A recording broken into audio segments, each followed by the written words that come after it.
Welcome to the Her Hoop Stats podcast. Do not adjust your screens in any way, shape, or form. I am not Chelsea Lake. My name is Brian BMac Mackay, and I am with the coach, Helen Williams. Coach, how are you doing today? Man, BMac, I'm great. I'm excited to work with you. I don't think we've done a podcast yet, so Well, no, pretty in cool. fact, in fact, this is the 90th episode of this iteration of the Her Hoop Stats podcast. And there's only been one person that's been here for all 90, and you're looking at him. And that would be you, the man behind the scenes that makes us all look and sound good. Yes, and just before we get started, I want to take a quick shout out and to our co-host Chelsea Late. She's not feeling well this morning. Woke up and with a little case of something. Asked me to see if I could get somebody to fill in, and I looked around and tried, but I it's like, you know what, just gonna take over myself. But uh, as you will see in the banner at the bottom there, if you have any complaints, concerns, or issues with today's episode, please reach out to at Chelsea Late on all your social media platforms and let her know all your problems. That's funny. Uh, That's get, funny. get well soon, Chelsea. Yeah, get well, Chelsea. Coach, I see you're wearing the Wake Forest shirt. Come on now. You know what the deal is. All day, every day, go Deeks. Even when I'm gonna have to do a podcast later on with the Terp, always, all day, every day, Wake Forest. Well, I have a shirt on today. It says different, not less, and it is celebrating autism awareness. And I know that's not really till April that month, but I'm wearing it today for a special reason. And it's going to be a little bit away from basketball, but like I said, any concerns at Chelsea Lake and on all your social media platforms. But I'm wearing this for my nephew Aiden, who Coach has met before. He has autism and ADHD. He's had a rough year this school year. He's been dealing with a little bit of bullying, a little bit of being picked on and things because of his his differences. People see him as weird, and it just a lot of things that he's been dealing with on that issue. And last week, he was one of a few students in his grade level tested for the gifted program at his elementary school. Yesterday, my sister was informed that he has been accepted into that program. Not only has he been accepted, his IQ is 132. And Outstanding. I looked that up on Google, and I'm not saying that it's completely correct, but on Google, 132 for his age range is in the top 2% for his age. For his age. As I can speak. Outstanding. That's so awesome. So shout out to Aiden. Um, Shout out to Aiden. but I'm excited to be here today. I'm ready to talk some WNBA playoffs. I never get to talk unless I just pop in on you guys. So Yeah, I'm ready we to see go. you every once in a blue moon. You pop in with breaking news. That's right. Hey, that's what I'm here for, to pop in with the breaking news. But here we go. Um, give me your just initial thoughts on. I know they kind of went over. Brittany Carper and Sydney Brunson did a great job yesterday's episode of breaking down each one of the game ones. Let's just hear some of your initial thoughts from those games. Yeah, I thought first of all it was awesome to be able to sit there and watch them back to back to back, take a break, and then one more game in the evening, so you could just get a full sense of just how awesome the playoffs are going to be with the new format, especially 1-1-1. You have an opportunity for each team to get a home game for the playoffs, and I think that that's really good. They pretty much went according, kind of chalk, but just some great games, especially obviously at the beginning, everybody's all geeked up and ready to go, and it was cool to kind of see some coaches playing chess, some playing checkers, with their lineups. But overall, I thought it was great. Well, tonight I believe we have a couple of teams who are looking to avoid elimination in the Indiana Fever and the Seattle Storm. Um, what do you think? uh, let's go. Let's start with the Dream and the. Let's start with the Fever and the Dream game first. What do you think Indiana needs to do to avoid sitting home tomorrow thinking singing their shoulda, woulda, couldas for our sister act fans? Yeah, it's too many minutes and not enough players for Indiana, and they're obviously playing hard and doing the best they can. But there was a moment there where you were watching the game and the Fever had so many starters that were out that they had to sit behind the bench. I mean, you had five starters sitting there, potential starters sitting there behind the bench, and you have to give that team credit for even getting into the playoffs, right? Without Caitlin, more games this year than they won last year, even with Caitlin. So kudos to them. I don't think that there's enough. You obviously want to have a better game offensively from Aaliyah Boston. You're going to get what you're going to get from Kelsey Mitchell. She's going to go off. Obviously, she's because they need for her to. But you need a better game from Aaliyah Boston, and somebody has to be a third scorer. I don't know who that is.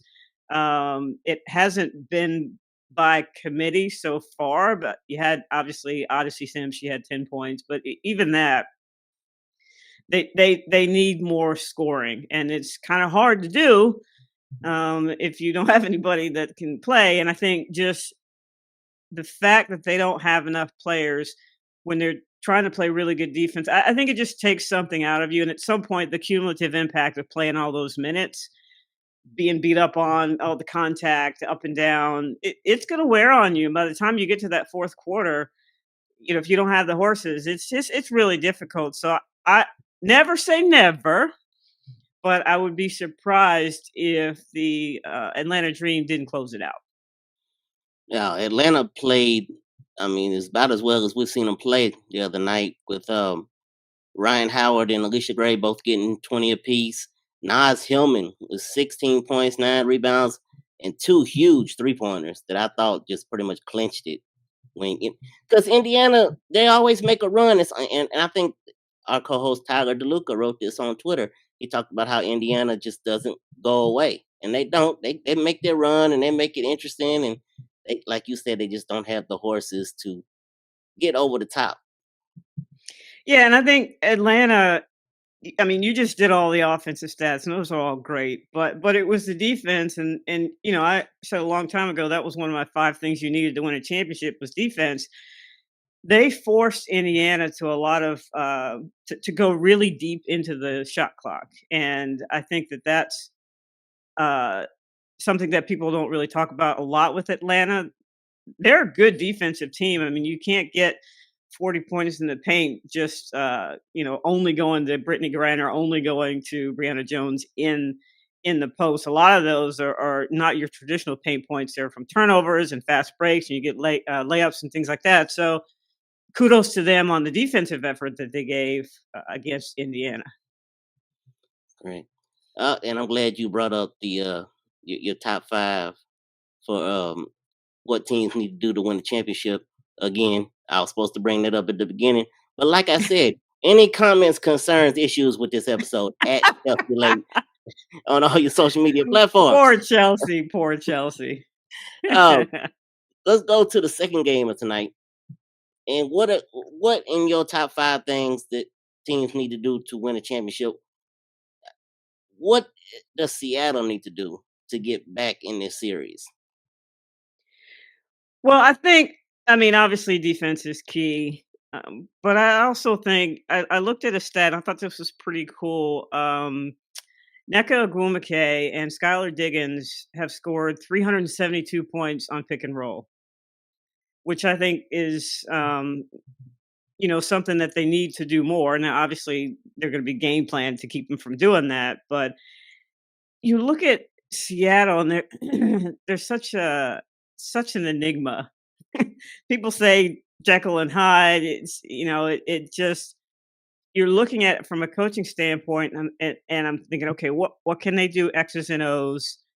Who can they have in there? Who what combinations or whatever? And it just didn't seem that it seems that regardless of who they have in there, they go through these spurts where they're just not there on either end of the floor. But if you're going to beat a team, like Vegas, you've got to force them into contested shots, but then you've got to box out and you've got to get rebounds so that you have opportunities to run. Vegas has gotten a lot better in their with their defense in their half court. They've been able to create offense from their defense, and so somehow when you're this is during the year anyway, but especially when you get to the playoffs, everybody knows what everybody's going to do. I mean, you've played each other a gazillion times. You have synergy where you can watch and break down film, and you got a coach like literally breaking down tendencies of every player. But it's really about as simple as not allowing a team to do what they want to do.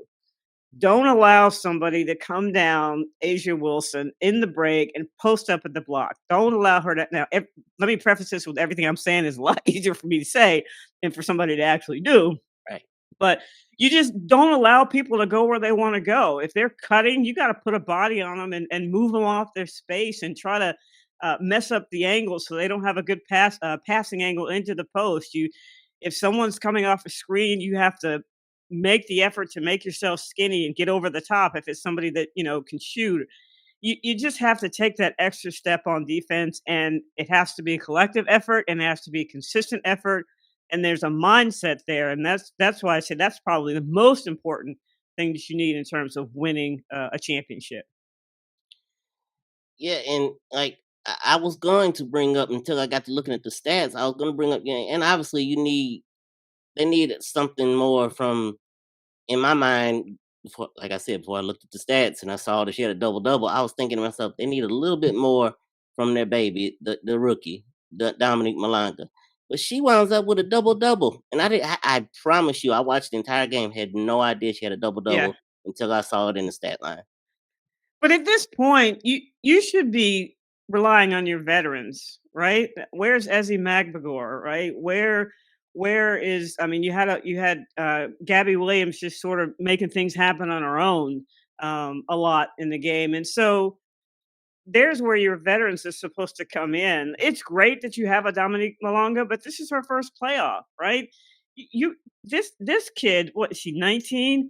Mhm. You're going up against the best player in the world, Asia Wilson, who has exquisite footwork, and supreme confidence, and this "oh, don't come in here" mentality. She's just trying to get through the game.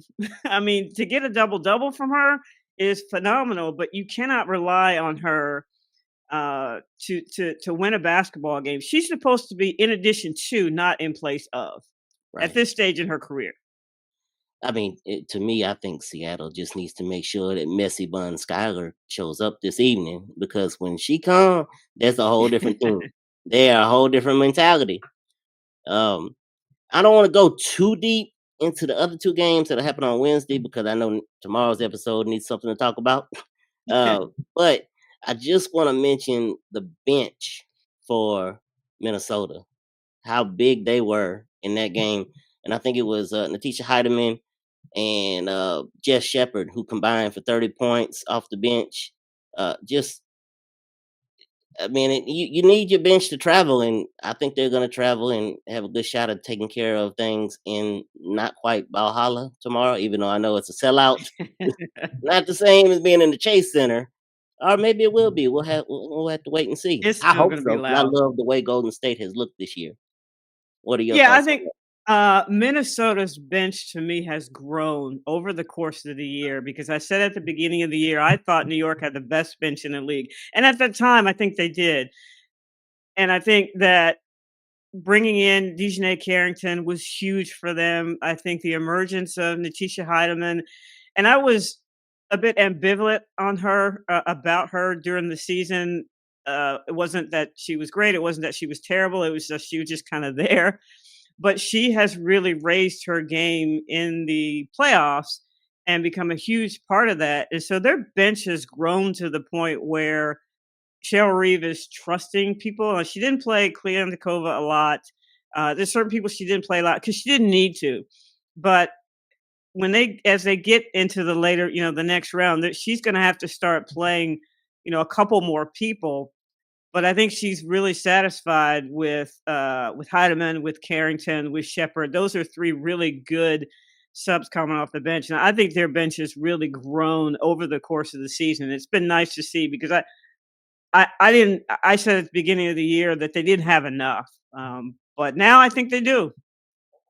Yeah. In the other matchup tomorrow, you got your 4 or 5 matchup where New York took care of game one.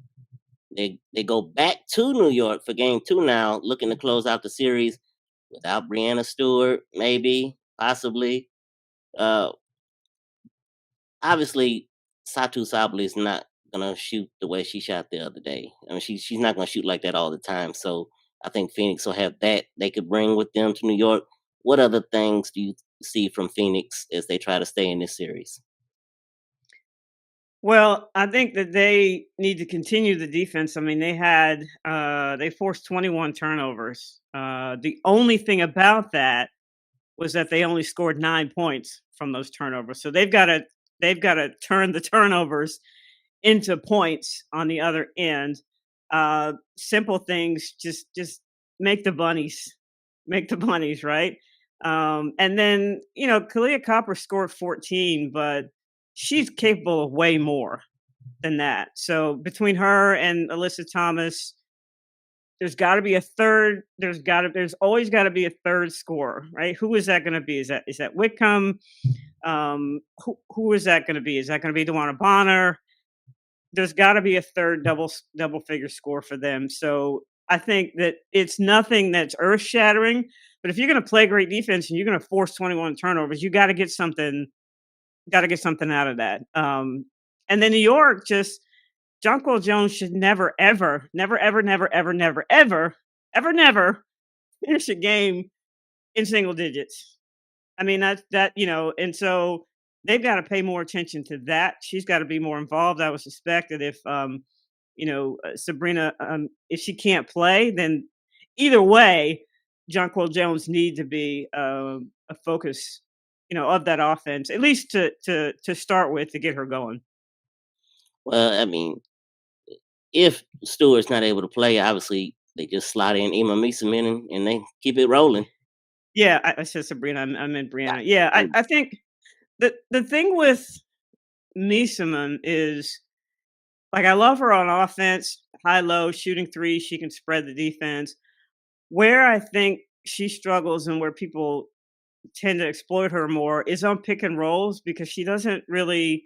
And I don't know if it's a communication issue. I don't know if it's a physical issue, but doesn't play those very well, and is subject to mismatches and those pick and rolls. So it'll be interesting to see if I'm playing them. I would try to exploit that, but yeah, offensively, there's no loss there, but defensively is where I would be a little bit concerned in that respect, especially as smart as Alyssa Thomas is. I mean, she reads the defense so well. She's 2 to 3 passes ahead on whatever action she's running. So that'll be interesting to see. let's pivot back to tonight's games. The For the Fever, you brought this up earlier when you talked about the Fever. What do you expect for us to see it out of Aaliyah Boston tonight? Well, I know she'll have a better game. She always bounces back, but I would expect to see more pick and roll. I would expect to see maybe her handling the ball a little bit more to initiate the offense and then get some sort of action that'll get her the ball back because they do definitely need to focus on her offensively. She needs to score for them to win. Yeah. Let's see. We had a few, and we didn't get to bring this up on yesterday's episode, and it's bad producing on my part, but it happened right as they were finishing up, and I didn't want to, you know, throw them off their game. Yesterday they announced Veronica Burton from the Valkyries, who was named most improved. No, yeah, most improved. Yeah, My brain just went blank on yeah, me. Most improved, yeah. Okay, yeah, most improved. And today, Paige Beckers was awarded the Rookie of the Year award. What are your thoughts on both of those? And I mean, I thought those were great choices.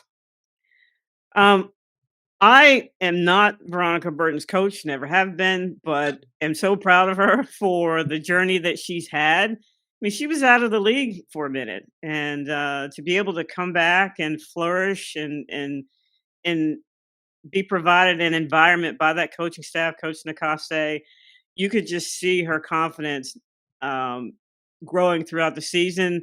Now she played Athletes Unlimited, and I think that helped her too. But that offensive skill has always been there. I had just never seen it. She had just been a player that has been lauded for her defense and just didn't shoot a lot. But there are times where she carried them this year, especially with Caleb Thornton being hurt. So again, I'm not her coach, but couldn't be more proud of just the journey that she's had over the last year. And then Paige, no surprise there. Obviously, Sonia Citron was in the conversation. There were a couple other rookies in the conversation, but she pretty much established that it was her team.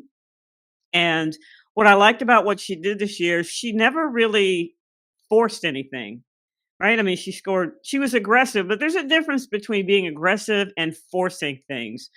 And I think her attitude all year has been, I'm just going to play as hard as I can. I'm not going to buy into the nonsense of people saying fire my coach or whatever. I'm just going to focus on what I can control. And so well deserved on her part. I know you brought up defense being one of your top five keys. What are the other keys for teams that are trying to compete and win that championship this year? Well, we talked about one, the bench play, right? I think obviously Minnesota has that on lockdown.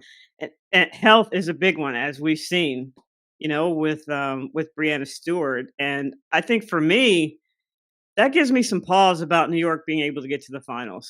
Not from a talent level, but from a health standpoint. Are you going to have people that can play? And when you and this goes to the next one, which is coaching. When you are getting into the playoffs, your rotation is going to shorten. You're going to go with the people that are healthy and the people that you trust. And so, how many of those, how many of those players have both of those on the bench for New York? I don't know. We'll see. But coaches, you got to play chess. You can't play checkers. Everybody has great players. Everybody has a great staff. Those adjustments that you make from game to game, from quarter to quarter, from half to half, those are going to be key.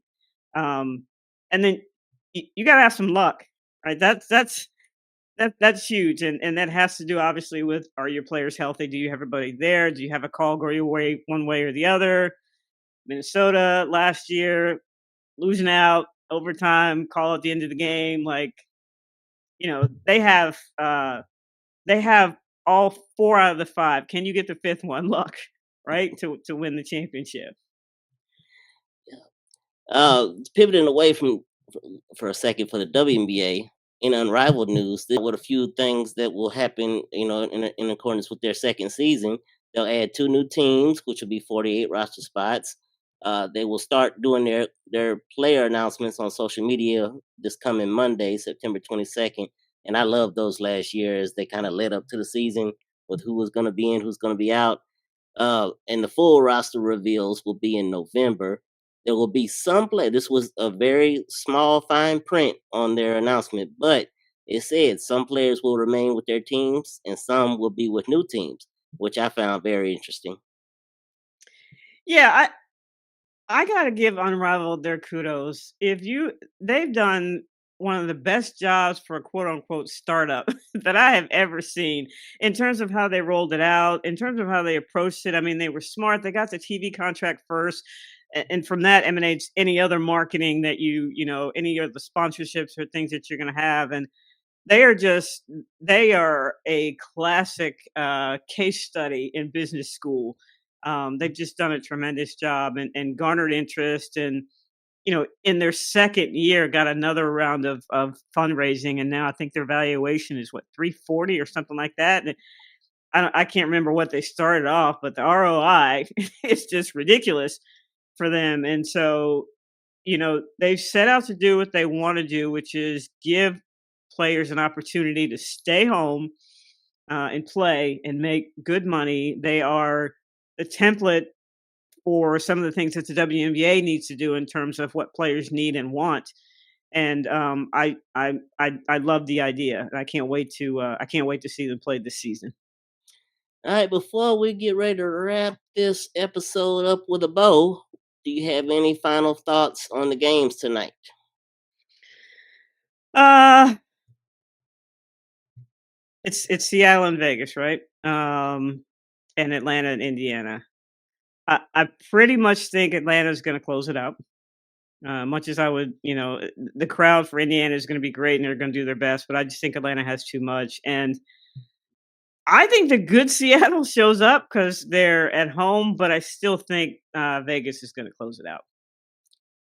All right, well, that it looks like it might do it for us today. You'll have Helen again on Thursday, and God willing, I'll be back where I'm supposed to be behind the camera. But also, one other thing coming up, I want everyone to mark their calendars.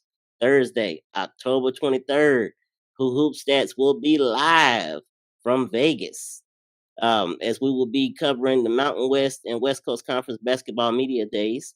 And there's a possibility, there's nothing signed on the contract as of yet, but there's a possibility that our coach Helen Williams will be one of those hosts along with Calvin Wetzel in Las Vegas.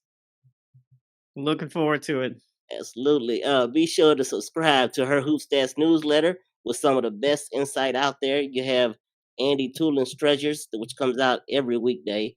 And just recently, Richard Cohen dropped his 2026 list of free agents. So if you need a Yeah, I primer want to give on, him props for that. I want to give him yeah, props for that because that's a lot of work, and I appreciate that he did that. absolutely. And if you need that primer on what should be a wild off season, that's a great read. And as always, make sure you're following Her Hoop Stats on all social media platforms at Her Hoop Stats. And once again, if you have any issues, concerns, complaints about today's episode and me being on as a co-host, just reach out to at Chelsea Late on all your social medias and let Chelsea know how you feel. Thanks, as always, Coach, for coming on with us. And we will see you Thursday, and we will be back here tomorrow. I think we have a double dip of fellas. Actually, we got Richard Cohen coming on and Tyler DeLuca. So looking forward to that tomorrow. And as always, this is the Her Hoop Stats podcast. I am Brian Mackay, and I'm with Coach Helen Williams. And see you next time. Go Deeks.